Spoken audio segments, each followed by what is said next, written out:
नमस्कार, मैं हूं अदिति और आप देख रहे हैं शाम 6 बजे की बड़ी खबरें। अलवर में पूर्व केंद्रीय मंत्री जितेंद्र सिंह ने भारतीय जनता पार्टी एवं केंद्र की मोदी सरकार पर जमकर हमला बोलते हुए कहा कि लोकतंत्र के लिए खतरे की घंटी बनी इस सरकार ने देश ही नहीं बल्कि दुनिया का सबसे बड़ा महाघोटाला इलेक्टोरल बॉन्ड के नाम पर कर राजनीति की पराकाष्ठा की सारी हदें पार कर दी हैं। उन्होंने कहा कि ना खाऊंगा ना खाने दूंगा का ढिंढोरा पीटने वाले इलेक्टोरल बॉन्ड के नाम पर देश के इतिहास में सरकारी एजेंसियों का दुरुपयोग कर डरा धमकाकर देश की जनता का खून पसीने से सिंचित किया हुआ धन खुद ही डकार गए। उन्होंने कहा कि एक प्रकरण में तो भारतीय जनता पार्टी को दिए गए चंदे ने अब तक के हुए घोटालों के सारे रिकॉर्ड ही तोड़ दिए। सूचना के अनुसार एक 500 करोड़ की कंपनी ने अपनी हैसियत से ज्यादा ही नहीं बल्कि दोगुने से भी ज्यादा 1200 करोड़ रुपए का चंदा भाजपा को दिया है। उन्होंने आरोप लगाया कि वर्ष 2019 से अब तक सरकारी एजेंसियों की एक एजेंडे के माध्यम से भारतीय जनता पार्टी को पनपाने के लिए इलेक्टोरल बॉन्ड जैसी उर्वरा जमीन की तलाश की गई है। सिंह अलवर लोकसभा प्रत्याशी ललित यादव के समर्थन में आयोजित प्रेस वार्ता को संबोधित कर रहे थे। उन्होंने देश की सर्वोच्च अदालत सुप्रीम कोर्ट का इलेक्टोरल बॉन्ड के नाम पर धन हड़पने जैसे भंडाफोड़ फैसले का स्वागत करते हुए एससी का आभार जताया है। उन्होंने कहा कि सुप्रीम कोर्ट ने देश की जनता के साथ न्याय कर भाजपा का असली चेहरा सबके सामने ला दिया है। उन्होंने कांग्रेस के राष्ट्रीय अध्यक्ष मल्लिकार्जुन खड़गे और शीर्ष नेताओं का आभार जताते हुए कहा कि अलवर लोकसभा क्षेत्र के से युवा नेता युवाओं और किसानों के संघर्ष की लड़ाई लड़ने वाले स्थानीय ललित यादव को बाहरी एवं भाजपा के प्रत्याशी भूपेंद्र यादव के सामने मैदान में उतारा है। उन्होंने कहा कि कांग्रेस पार्टी के प्रत्याशी के सामने ऐसा प्रत्याशी लड़ रहा है जिसे अलवर लोकसभा क्षेत्र की जानकारी ही नहीं है। क्षेत्र में जीपीएस और गूगल मैप की सहायता से भाजपा प्रत्याशी अपनी जमीन तलाश कर रहे हैं। उन्होंने कहा कि भाजपा ने ऐसा प्रत्याशी उतारा है जिससे भाजपा के नेता ही बात करने में संकोच कर रहे हैं, तो आमजन अपनी समस्या उन तक क्या खाक पहुंचा पाएंगे। उन्होंने कहा कि केंद्र की मोदी सरकार ने अलवर लोकसभा क्षेत्र को चारागाह समझ लिया है। कभी हरियाणा से तो कभी अजमेर से कैंडिडेट लाकर अलवर की जनता को मूर्ख बनाने के लिए मैदान में उतार कर ओछी राजनीति कर रहे हैं। नेता प्रतिपक्ष टीकाराम जूली, रामगढ़ विधायक जुबेर खान, अलवर लोकसभा प्रत्याशी ललित यादव, कांग्रेस पार्टी के जिला अध्यक्ष योगेश मिश्रा, इस अवसर पर विधायक दीपचंद खेरिया, कांति मीणा, मांगीलाल मीणा, अजीत यादव, अजय अग्रवाल, संजय यादव, इमरान खान, गफूर खान, बलराम यादव, रोहताश चौधरी, अनिल जैन, साजिद खान, जेडी आर्यन उपस्थित रहे। अलवर राजस्थान से ब्यूरो रुपेश शर्मा की रिपोर्ट। वैसे अभी मेरे सभी साथियों ने इन चुनाव के अंदर जो एक माहौल बना है, सिर्फ अलवर का ही नहीं लेकिन देश का एक जो माहौल बना है, उसके अंदर एक बहुत बड़ा बदलाव कल से आने लगा है। सिर्फ देश का नहीं लेकिन दुनिया का सबसे बड़ा घोटाला सामने आया है। मैं धन्यवाद देना चाहूंगा इस मंच से सुप्रीम कोर्ट को कि जो उनने इतना बड़ा खुलासा करा है और आपने उनकी रिपोर्ट आने लगी है। आपने वो देखा होगा वेबसाइट के ऊपर कि जिस तरह से भारतीय जनता पार्टी जो बहुत बड़ी बड़ी बातें करती थी, ना खाऊंगा और ना खाने दूंगा, खुद ही सब खा गए। और जिस तरह का भ्रष्टाचार देश में नहीं दुनिया में जो हुआ है, वो कल्पना से आप कल्पना भी नहीं कर सकते। अभी मैं उनकी रिपोर्ट देख रहा था, जिस तरह से इलेक्टोरल बॉन्ड्स के अंदर पैसा लिया है, डरा के लिया है, धमका के लिया है।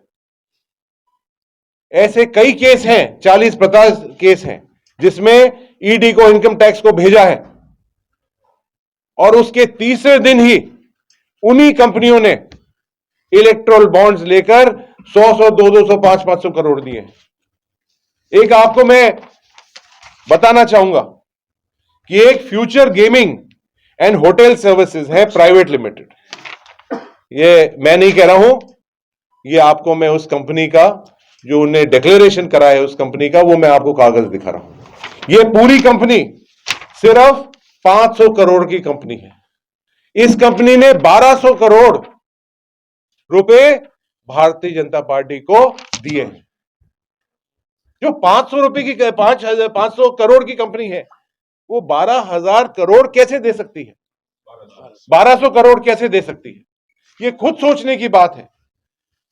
हम देखें तो मेगा एंटरप्राइजेस, मेगा इंजीनियरिंग और इंफ्रास्ट्रक्चर, ये थाना से पुरावली का जो एक ट्विन टनल है, उसका इनको कॉन्ट्रैक्ट मिलता है, और कॉन्ट्रैक्ट मिलता है 1400-400 करोड़ रुपए का।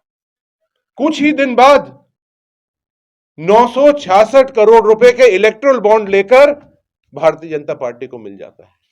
जो भी काम हो रहा है, जो भी प्रोजेक्ट बन रहा है, उसका एक हफ्ता बना हुआ है इनका, और कोई नहीं देता है तो ईडी और सीबीआई उनके घर पहुंच जाती है, उनकी प्रॉपर्टी अटैच हो जाती है, और उसके हफ्ते के अंदर अंदर उनको पैसा देना पड़ता है, जब जाके वो ईडी और उनके जो उन्हें जब्त करा है उसको छोड़ती है। ये एक प्रकरण नहीं है, ये 40 और 50 इस तरह के प्रकरण हैं। भारतीय जनता पार्टी ने 2019 से 6000 करोड़ से ज्यादा इलेक्ट्रल बॉन्ड्स ले लिए, डरा के धमका के। तो ये इस सदक का पूरा सबसे बड़ा एक स्कैम हमारे सामने आया है, इनका असली चेहरा सामने आ गया है। आपने देखा है कि जिस तरह का देश के अंदर एक माहौल बनाया है, आज ये चुनाव लड़ रहे हैं पूरे देश के अंदर, जाति के नाम पर, धर्म के नाम पर, बिरादरी के नाम पर। ये इनके पास कोई एजेंडा नहीं है। बड़ी बड़ी बातें ये कर सकते हैं, गारंटी दे सकते हैं, लेकिन जनता जानती है कि इनकी जो भी गारंटी ये देते हैं वो झूठी गारंटी है। आज ये इस तरह का माहौल बनाना चाह रहे हैं, जब हमारे भाइयों को लड़ाने की बात करते हैं, जातियों के बीच में दरार पैदा करने की बात करते हैं। और अलवर, मैं धन्यवाद देना चाहूंगा आदरणीय खड़गे जी को, मैं धन्यवाद देना चाहूंगा कांग्रेस पार्टी के शीर्ष नेताओं को, कि अलवर को एक बहुत ही साफ सुथरा नौजवान युवक को कांग्रेस पार्टी ने टिकट दिया है। ललित यादव जी ने पिछले 10 साल से युवाओं की आवाज उठाई है। उनने रोजगार के मामले में मुंडावर, नीमराना, शाहजहांपुर के अंदर जिस तरह के आंदोलन चलाए हैं, गरीब किसानों की जो जमीन आवाप्त हो गई थी उसके लिए लड़ाई लड़ी है। वो एक युवाओं की, जनता की समस्या समझते हैं, उनके दिल में दर्द है। वो हमारे लोकल कैंडिडेट हैं, और मैं पहले भी आपके कह चुका हूं कि जो लोकल कैंडिडेट होता है उसके दिल के अंदर ही अलवर की जनता का दुख वो महसूस कर सकता है, और उसके दिल के अंदर दुख होता है। जो व्यक्ति जानता नहीं है कि मोती डूंगरी कहां है, जो व्यक्ति जानता नहीं है भवानी तोप कहां है, जो जानता नहीं है त्रिपोलिया कहां है, होप सर्कस कहां है, राजगढ़ कहां है, रैनी कहां है, लक्ष्मणगढ़ कहां है, रामगढ़ कहां है, खैरतल कहां है, कोट कासिम कहां है, बहरोड कहां है, वो व्यक्ति अपने फोन का जीपीएस लगाकर, गूगल मैप्स लगाकर घूमेगा। आपने आगे तो वो कभी मिलेगा ही नहीं, लेकिन पिछले 8 और 10 दिन के अंदर जब उनको टिकट मिल चुका था, यहां भारतीय जनता पार्टी के जितने नेता और कार्यकर्ता है, मुझे बहुत दुख होता है जूली जी, कि वो कोशिश कर रहे थे इस टिकट मिलने के बाद नमस्कार कर लें, बात कर लें, टेलीफोन कर लें, कोई सरपंच कर रहा है, कोई जिला परिषद का नेता कर रहा है, कोई मंडल अध्यक्ष इनका कर रहा है। वो टिकट मिलने के बाद जब वो वोट मांगने का समय, जब भी वो फोन नहीं उठाते हैं, मिल नहीं सकते हैं, बात नहीं कर सकते हैं, तो उसके आगे तो क्या अलवर की जनता उम्मीद करने वाली है। 10 साल का इनका रिकॉर्ड है, 2 बार यहां से सांसद बाहरी बने हैं। 10 साल के अंदर मैं आप सबों से भी निवेदन करना चाहूंगा, जनता से आपके द्वारा पूछना चाहूंगा, पत्रकार बंधुओं से पूछना चाहूंगा, एक कोई योजना इनने शुरू करी हो, एक सिंगल योजना, और 10 योजनाओं को बंद कर दिया। हमारी राजस्थान की सबसे बड़ी योजना थी कि हमारा कार्गो इंटरनेशनल एयरपोर्ट आता। आपको सबके कोट कासिम क्षेत्र के अंदर जमीन की भी आवाप्ति हो गई, उसका पूरा सैंक्शन हो गया, उसके ऊपर काम शुरू हो गया, और उस एयरपोर्ट को ले जाकर नोएडा के पास खोल दिया। हमारी आरआरटीएस ट्रेन, हाई स्पीड जो ट्रेन आनी थी, अभी तक तो चल के वो दौड़ती वो ट्रेन, उसका अलाइनमेंट बदलते बदलते उस पर एक ईंट का पत्थर नहीं लगा। तो आज इस तरह का एक काम आपके सामने है। अलवर की जनता बहुत समझदार है, उनने इन सबों को देख लिया है, बाहरी लोगों को, और एक नारा लग चुका है। आम आदमी के अंदर एक नारा लगा हुआ है, महिलाओं के अंदर, मेरे बुजुर्ग के अंदर, किसानों के अंदर, युवाओं में, कि बाहरी भगाओ और अलवर बचाओ। ये एक नारा लग चुका है। गांव में, ढानी में, कहीं भी मैं जाता हूं तो ये बात आ जाती है।